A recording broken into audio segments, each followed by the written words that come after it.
Yep. All right, we're on live now. Yeah. Third time. Do you know the name of the podcast? What's the name? Poachy's podcast. I'm gonna kill you. I know. Back to what I was saying. The topics we're going to be describing is mostly just high school life. He's good. Although there was this argument last year. Some of you might be familiar with this. I nearly got kicked out of home.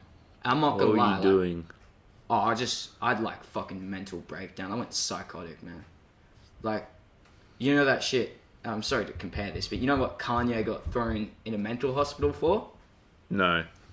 Like, I don't follow Kanye. No, but anyway, he had a mad outburst and stuff, and they put him in a mental hospital in an asylum.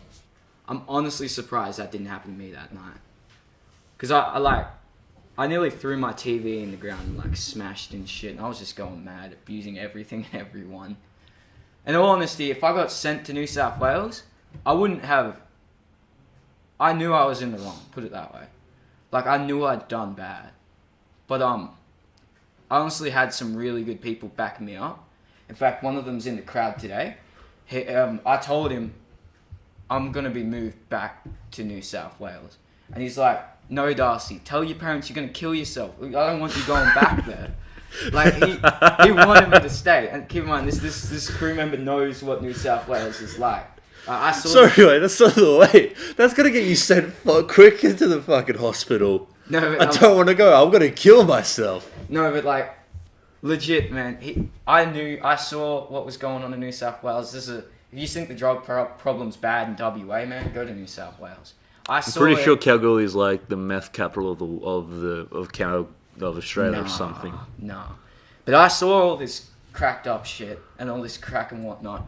This dude in the crew today, he lived there. He was so passionate about me not going back there. He was like, Darcy, just make me a promise you won't get on any hard drugs, okay? Make me a promise. And like, at the time I was going to move, but then I talked to my auntie and she talked to my mum because the whole family was just at a low point at that point. Like, we were tired, had no energy and whatnot. It was terrible. I knew I was in the wrong that day, and I knew I'd fucked up. And in all honesty, if I went back to New South Wales, I wouldn't argue. The question for that is, what exactly made you break, and why did you break? Wait, what was? I don't care about the build up to it. What was the one incident that broke the camel's back? Well, if I'm honest, right, it is a lot of build up. It's mostly the build up. So my phone was lagging. I had a rickety desk that always fall apart. Fucking God, you entitled person. I didn't have a proper freaking pen. I didn't have a ruler. I was trying to get my maths work done. I was trying to get all this stuff done and not having enough to do it with, and seeing a lot of people around me with all these good materials and that, and they didn't get anything done. As well as, like, I'd had some arguments with my dad, and like, do I want to miss some of the holiday to go on the Loon, or do I want to spend that time with my dad? I ended up going on the Loon, which, in all honesty, I don't regret. I'm going to say that now, but it's just and also, I was suddenly starting to try and work hard in school. Like, there was a sudden turning point where I just sort of, the work ethic just went boof, but I sort of couldn't keep up with it at that time. And the work ethic, the bad materials, everything just, it messed with me, dude. And a lot of like, bouncing back and forth between friend groups and whatnot.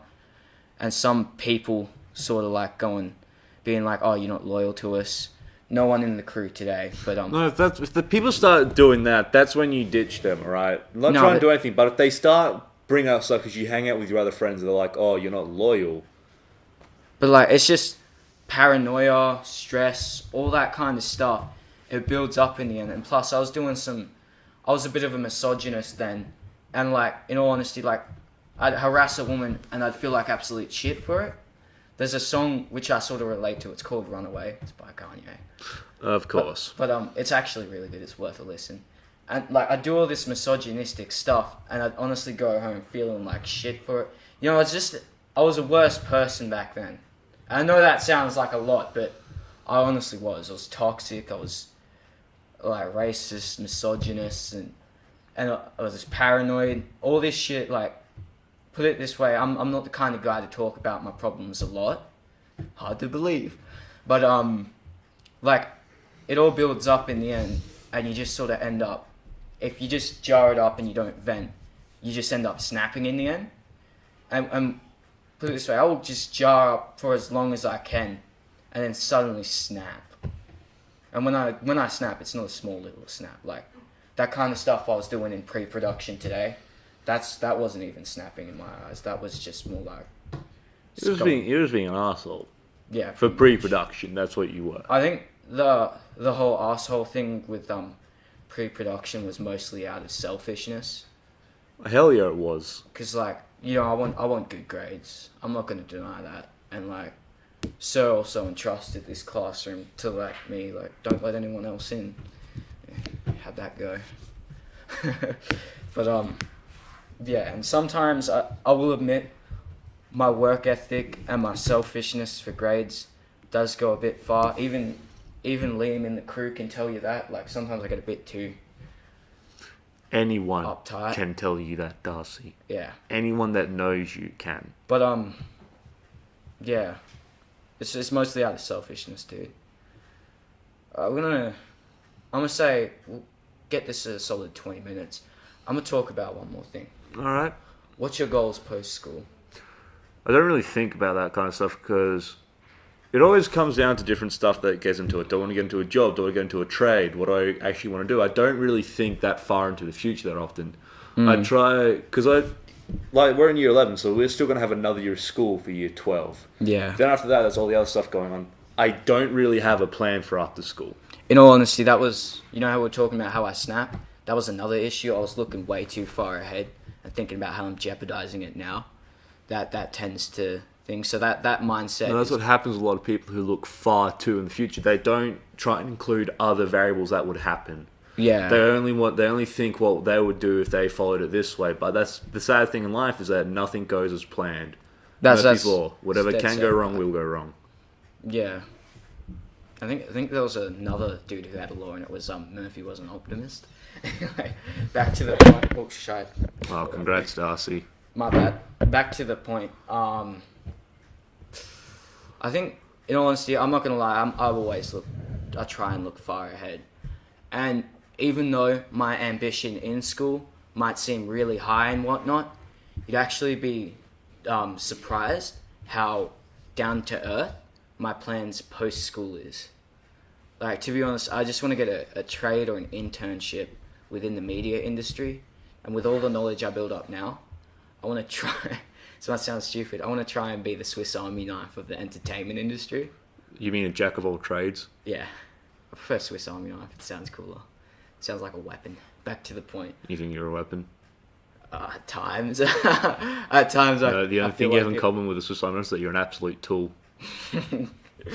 Yeah, you got me there. I think the difference between that is that when it comes to your future plans, you're more optimistic. Yeah, for sure. You're a lot more of an optimist when it comes to I'm definitely glass half full. Yeah. You told me before... I'm pessimistic. Yeah, a lot of the times I always think of the bad outcomes. Yeah. You know, sometimes it's just... You know, I chuck my headphones on, and like, even though I know that the path to get where I want to go is going to be really shitty and really hard, you know, even if the result is half of what I put in, I'm still waiting for the day where I see that result, and I'm like, I can just sit back and stand in awe. Like, I went through all that shit to get where I am now, you know? So even though the pessimistic side is good, I just think if you're a pessimist, at least appreciate the results. That's my view on it. And like, I don't know, I just can't help being glass half full, man. Like, supportive. And I love my dad. And my mother, you know how I said there's no male role models? Yeah. That's because my female role model is more important. My mum, sometimes I'll admit, I treat my mum like shit. But at the end of the day, I love it. I love her. And when she goes, I don't even know what I'm going to do, man. That'll probably be the day I become a pessimist. Yeah, you're talking about, like, this is a joke now, you know, you're talking about the glass half full, glass half empty. Yeah. Pessimist, I'm a Thanos. The glass is perfectly balanced. Fair enough. Well, I think, now that whole topic for the last 10 minutes was not planned. That was not in the pre-production. That was... You could tell it wasn't planned?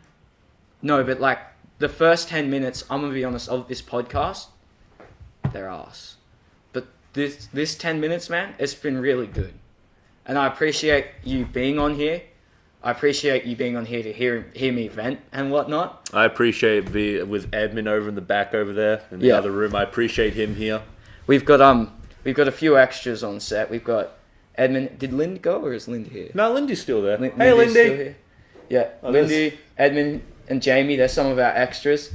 I was a bit shitty earlier, and I was going to kick him out. Kind of been a good addition. Jamie reminded me of a memory. What memory? I'd like to thank Brandon French for handling some of the cameras. I'd like to thank Bailey for I've got to get food. I'll be 20 minutes late. 40 minutes later.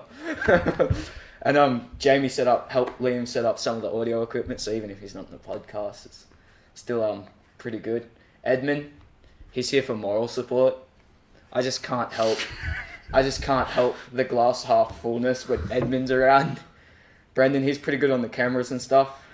Snapping your ladies, are ya? Bailey with his iced coffee and looking at the camera. He's staring at me, the bloody creep. Well, guys, how's it going over there?